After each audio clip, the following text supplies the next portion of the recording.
The first thing Adrian Vale lost was his cargo. The second was his dignity. The third, according to Captain Veyra Ash, was apparently his freedom. His merchant ship, the Morning Star, had left Belhaven carrying silk, citrus brandy, silver fittings, and one human merchant who believed pirates were mostly a problem for other people. By sunset, a black-hulled vessel rode beside her. Orc pirates crossed the rails with unnerving efficiency. No drunken shouting, no wild blades.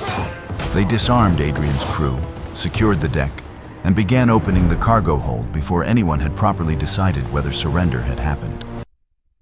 Then their captain boarded. Veyra Ash was taller than Adrian, with deep forest green skin, small ivory tusks, black hair braided tight on one side and loose over the other shoulder. A dark red coat fitted her powerful frame. A curved saber rested at her hip. She looked at Adrian, then at the cutlass in his hand. "Do you know how to use that?" "Yes." The ship rolled. Adrian nearly stabbed a rope. Veyra waited. "No," he admitted. "That saves time." He handed over the sword. She held out one green hand. "Manifest." Adrian gave her the cargo list. Silk, brandy, silver fittings. Her brow rose. "No coffee?" "You could have asked." "I am a pirate." "You can be a polite pirate." That almost made her smile. "Take the cargo." Her crew immediately began moving crates. Adrian watched his fortune cross to the black ship. "You are stealing everything I own." "No. You may keep your ship." "How generous." "And your crew." "I'm overwhelmed." "And your clothes." He glanced down at his blue merchant's coat. "My gratitude has no limits." Veyra stepped closer. "But I'm keeping you." The humor disappeared. "What?" "You are coming aboard the Red Wake." "That sounds remarkably like kidnapping." "It is." "Why me?" She reached inside her coat and gave him a folded message. Adrian recognized the gray consortium seal, his largest competitor. The order named his ship, his route to Port Cinder, and him. Cargo optional. Vale does not arrive. He read the final line again. "Someone paid to have me killed? Someone paid them 500 crowns. And you?" "I was paid 800 to take your cargo." "By the same person?" "That is what I intend to discover." Adrian looked from the note to her. "You could warn me and leave." "Yes." "You could return my cargo." "No." "Worth asking." "You are safer on my ship." "You just robbed me." I did not say happier. He stared at her. Veyra nodded toward the plank between vessels. "Walk." "What happens if I refuse?" "I carry you." She looked entirely capable of it. Adrian crossed under his own power. The Red Wake smelled of tar, salt, oranges, steel, and his stolen brandy. He was given a cabin. The lock was on the outside. An hour later, Veyra arrived with 2 cups. "If that is my brandy, I object." "It is. You stole it an hour ago." It improved quickly. She sat opposite him. "Who knew your route?" "My crew, my clerk, port officials, 2 buyers." "Partners?" "I have partners who would sell their mothers for 6%. Useful men. Not to their mothers." Veyra asked about the silver fittings. Adrian explained they were custom locks and hinges ordered by a Port Cinder warehouse. "Port Cinder is building warships," she said. "My goods are civilian." "You are sure?" "I signed the contract myself." She studied him. Adrian lifted the cup. "Would you prefer I confess to treason?" "No." Her eyes stayed on him. "I prefer interesting men alive." He stopped drinking. Veyra looked away as if she had said nothing unusual. The next morning, Adrian discovered that pirates had terrible manners and excellent coffee. Veyra stood at the stern over a navigation chart. "You are very relaxed about your prisoner," he said. "You cannot swim 40 miles. You checked? I saw you with a sword. He leaned over the map beside her. 3 routes converged near Port Cinder. Trouble? 2 ships left Belhaven after you. 1 belongs to the consortium. You pay spies? Dock workers. They are cheaper and no more. A wave shifted the deck. Veyra put a hand against Adrian's chest to steady him. He caught the chart table. Her palm stayed against his coat for 1 quiet second. Then she removed it. You stand badly. You sail aggressively. The sea is responsible. I prefer blaming you. I noticed. By the second day, Adrian was no longer locked in his cabin. He learned Veyra did not attack fishing boats, passenger ships, or vessels carrying medicine. You have rules? They stood together at the rail. Everyone does. Pirates? Especially pirates. That is not what merchants say. Merchants dislike competition. Adrian laughed. Her tusks showed when she smiled. He looked at them a little too long. You stare. I observe. Merchants call everything observing. Pirates call everything acquiring. That is because we are honest. That evening, Adrian expected the captain to eat alone. Instead, Veyra sat on an overturned coil of rope with the rest of the crew, passing a pot of peppered fish from hand to hand. Nobody stood when she approached. Nobody lowered their voice. One deckhand argued with her about sailcloth prices until she threw a lemon peel at him. Adrian sat opposite her. You let them speak to you like that? They sail through storms because I ask them to. I can survive an opinion. You are disappointing several excellent pirate stories. Good. A young orc sailor placed the last piece of bread in front of Adrian. He pushed half toward Veyra. She looked at it, then at him. I stole your ship's supper, and I am still sharing. That is poor merchant behavior. Consider it an investment. In what? Adrian held her gaze across the lantern-lit deck. I'm still deciding. For once, she was the one who looked away first. A lookout interrupted them. 2 sails had appeared behind the red wake. 1 flew consortium colors. The second carried none. Veyra ordered more canvas. The pursuing ships split, trying to trap them against a chain of low islands.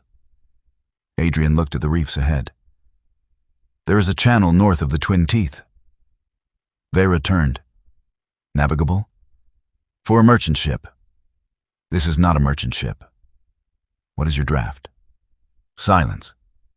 You don't know. I stole the ship. Of course you did. He pointed toward the pale water. I crossed that channel once. Once? I remember expensive mistakes. Veyra considered him, then ordered the turn. The red wake entered the reef. Adrian stood beside her at the wheel, calling directions as pale stone flashed beneath the water. Starboard. She turned.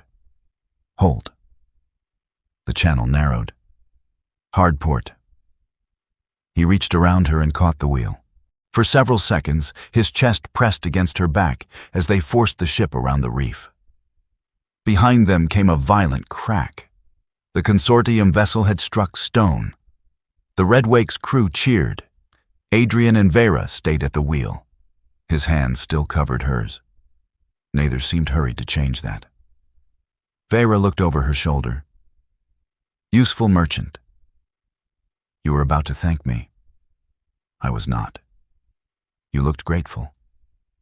I was checking whether you were still breathing. Disappointed? Her gaze dipped to his mouth. No. The word was quiet. For once, Adrian had no clever answer. If you enjoy original orc-bound fantasy romances and want to support the creation of future stories, you can join Tales from Orc on Patreon. The link is waiting in the description. That evening, Adrian found Veyra alone in her cabin, with the intercepted message and another document on the table. His Port Cinder contract. He picked it up. The warehouse address was correct. His signature was correct. One line was not. The silver fittings were to be transferred to Naval Yard 7. I never agreed to this. I know, Veyra said. How? Your signature crosses the fold differently. The page was altered afterward. You notice forged signatures? I forge signatures. Of course you do. She showed him payment records linking his buyer to a naval officer. Someone was using Adrian's company to make military cargo look civilian. And they kill me before I can deny the contract? He said. That seems to be the idea. Then we go to Port Cinder. No? My name is on this? So is a price for your death. My business employs 80 people. If authorities seize my ships before I prove the fraud, they lose their wages. Better wages than lives. You do not get to decide what I risk. Veyra stood. On my ship, I do. Adrian stepped closer. There is the captain. You have been speaking to her for 3 days. No, I have been speaking to the woman pretending keeping me alive is still only business. Silence filled the cabin.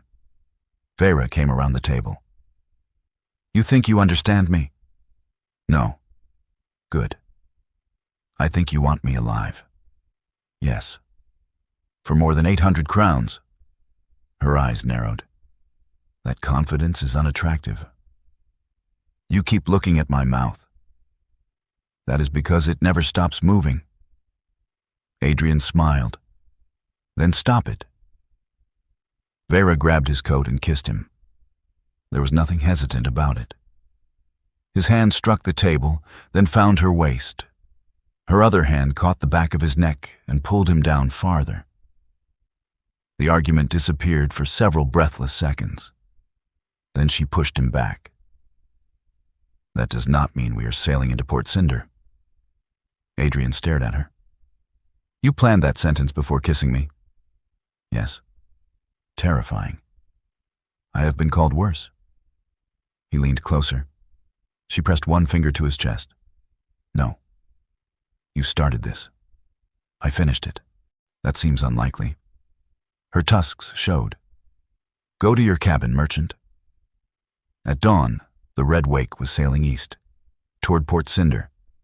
Adrian found Veyra at the wheel. You changed your mind. I changed the plan. Difference? Mine sounds better. The Red Wake raised a false freight flag and entered the old salt docks under rain. Veyra wore a plain gray coat over her weapons. Adrian wore borrowed sailor's clothes and complained about all of them. They crossed the warehouse district alone. You brought no guards. I brought you. That is deeply reassuring. You know the city. You have the sword. Partnership. That word is doing considerable work. At Adrian's buyer's warehouse, the doors were locked. He produced a key. Veyra looked offended.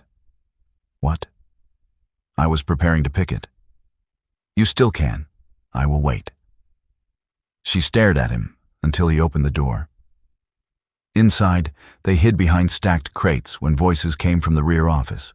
Marcus Pell, Adrian's buyer, entered with Admiral Saren of the Port Cinder Navy. The pirate failed, Pell said. So did the consortium. They know Vale survived? No. And the fittings? Already transferred. Veyra looked toward a ledger on the office desk. Adrian understood immediately. Proof. She pointed at it. He shook his head. She smiled. That worried him more. Veyra stepped from hiding. Gentlemen. Pell went white. Saren reached for a pistol. Veyra's saber appeared almost lazily in her hand. Adrian went for the ledger. The warehouse erupted. Saren fired and hit a crate. Veyra drove him backward between stacks of cargo. Pell ran for the loading yard. Adrian chased him. He was not a fighter. Fortunately, neither was Pell. Adrian tackled him into a pile of rope. When Veyra came outside, she found Adrian sitting on the buyer's back with the ledger under one arm. She stopped. You? Try to sound less surprised. I am reconsidering the sword. That joke has lasted too long. You remember expensive mistakes. So do you. The ledger contained everything. Secret naval payments, altered contracts, money to the Grey Consortium, payment to the Red Wake for the cargo, and a separate payment ordering Adrian's death. Veyra had copies made before sunrise and sent them to rival shipbuilders, magistrates, and a newspaper editor who owed her money. Admiral Saren could silence one merchant. He could not silence half the port. Adrian's company survived. Pell's did not. 2 days later, the Morning Star sat repaired at the dock. His first mate had brought her safely to Port Cinder. Most of Adrian's cargo, however, remained aboard the Red Wake. He stood with Veyra between the two ships. You said you would return everything except me. I never said I would return anything. You kept the silk. Yes. The silver? Compensation. The brandy? Crew morale. And me? Veyra looked at him. You are standing here.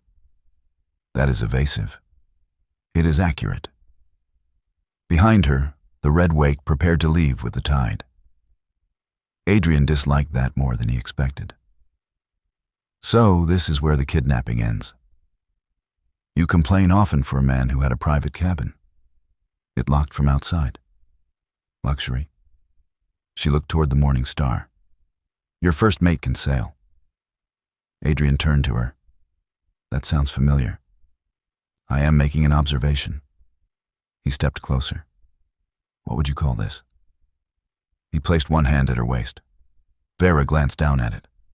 Poor judgment. Mine or yours? Yes. She kissed him on the dock, slower this time. No argument hidden inside it. When they separated, Adrian stayed close. Where are you sailing? South. That is not a destination. It is if you own a ship. Adrian glanced toward the Morning Star. His first mate stood on deck. The man looked at Adrian's packed travel bag, then at the Red Wake, and slowly raised both hands as if to say he could manage. Veyra followed Adrian's gaze. No. You do not know what I was going to say. Yes, I do. I have business in the southern ports. You invented that. I can develop business quickly. You are not joining my crew. I would be terrible at piracy. Correct. I am excellent with accounts. We steal things. Accounting is simple. I have seen your cargo books. Veyra's face changed. You looked at my books? They are terrible. You were my prisoner. I had free time. She stared at him, then laughed. Adrian picked up his bag. That is practically an invitation. It absolutely is not. She walked toward the gangplank. He followed. At the foot of it, Veyra turned. You understand, I am not returning the silk? I accepted that. The silver? Painfully. The brandy? We will negotiate. Her eyes held his. And you? Adrian stepped onto the plank. You already said you were keeping me. For once, Captain Veyra Ash had no immediate answer. That alone was worth losing the cargo.